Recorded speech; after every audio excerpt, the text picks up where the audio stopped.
This is an emotional nut roller coaster. This is something that I've heard about for a very, very long time. This is butternut. It is a type of walnut. Here is the other type, at least the ones that are native to the United States, or to the continental United States, North America. So this is black walnut here, and this is butternut, sometimes also called white walnut. And this one is fairly common. Most of you are probably somewhat familiar with it. These big fruits, they smell kind of piney, citrusy, resinous. They will stain your fingers and hands brownish black. Many of you have probably run into those. Very hard to get the nuts out of them. The fruit of it that stains your hands is used as a stain. You can stain wood with it and all that sort of stuff. This is considered endangered in Canada and several U.S. states. I don't know the status, whether it's technically endangered here in North Carolina or not, but I have been wandering through the woods for a lot of my life. I mean, not up here in the mountains like I am right now. I'm up here on vacation for my and my wife's wedding anniversary.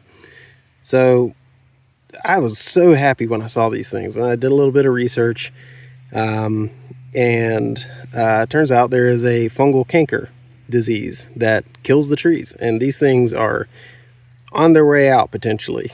There is an effort to find healthy populations that are producing nuts that might show some, because they're healthy, have some resistance to the disease.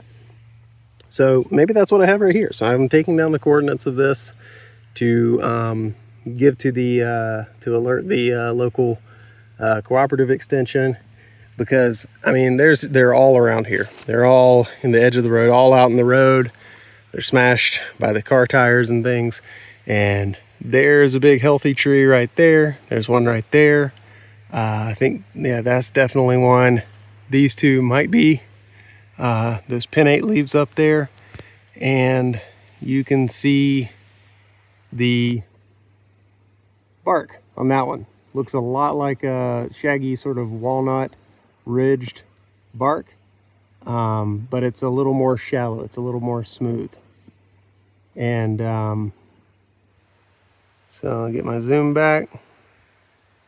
There we go.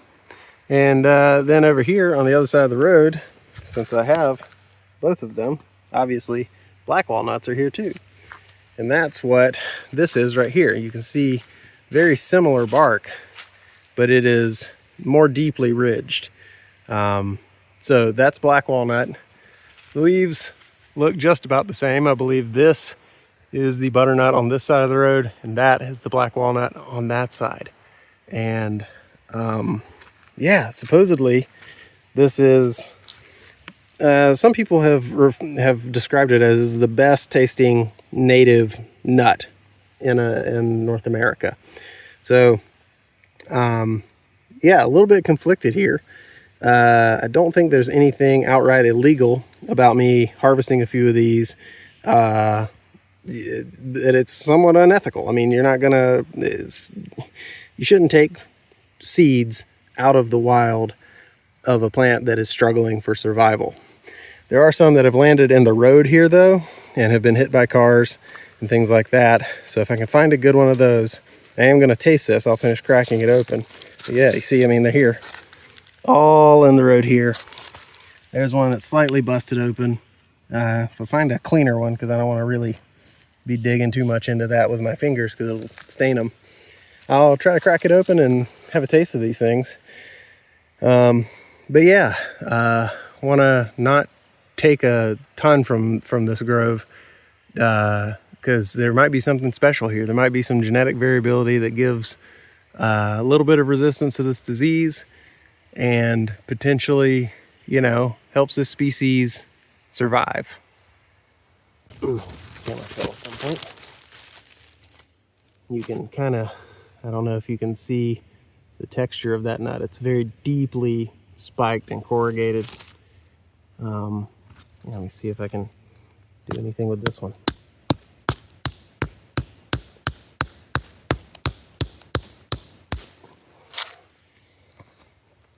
It did crack.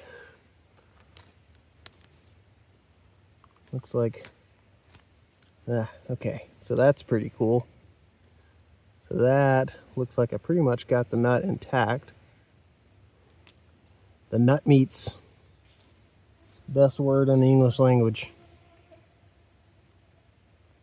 Come on, I can get it out. There we go. That's a complete half of one there.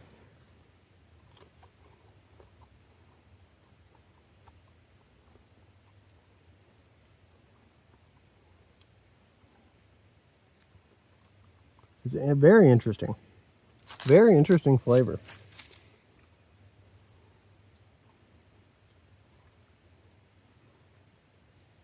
It's got some astringency. Some of the bitterness of like a walnut or something. I mean, it is a walnut. It's kind of got a floral, perfumey note to it. Very strange. Of course, I don't think I can get that other half. Not with the tools I'm using anyway.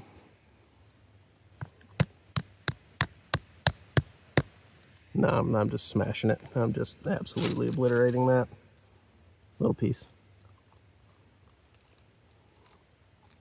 That is such a strange nut.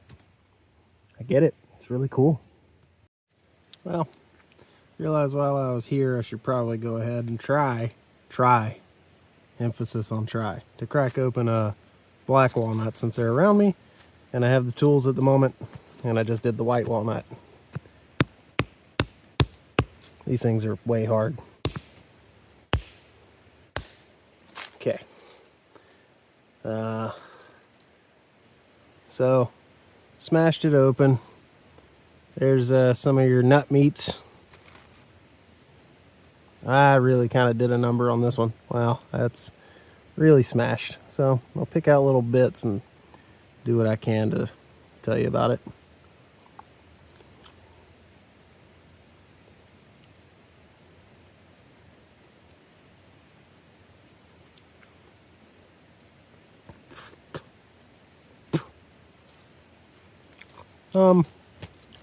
It is honestly a little sweeter, I think, than the butternut. It took a significant amount of force to break it apart, and now I'm picking through the rubble to get little tiny bits because the nut meats, delightful word, I'm just going to say as much as I can in this video, are all sort of caught up in this like very convoluted pattern inside. Whereas I don't know if you saw, but in the butternut, the cavity is much more simple and the nut is much more simple. The black walnut, it's got all these convolutions in there. I mean, what are you going to do? How are you going to get this out? It's not as aromatic as the butternut. I think I might like it better, honestly, but it's a real big pain in the ass to get anything out of this. Butternut, once you crack it open, it just kind of falls out. Butternut had the butternut had more personality than the black walnut, but the black walnut is smoother, but it puts up way more of a fight when you're trying to get into it and actually get anything out of it. And it stains your hands way more, it seems. The butternut didn't seem to do that. I've already got some puke green, blackish brown developing on me. Anyway, tale of two nut meats. Is there anything better than taking a walk down an idyllic country road next to a creek full of little waterfalls that overlooks beautiful landscape, interesting plants, and then remembering that you didn't take a picture for the YouTube thumbnail, so you got to go do it all again. That's the best. You got to do it twice.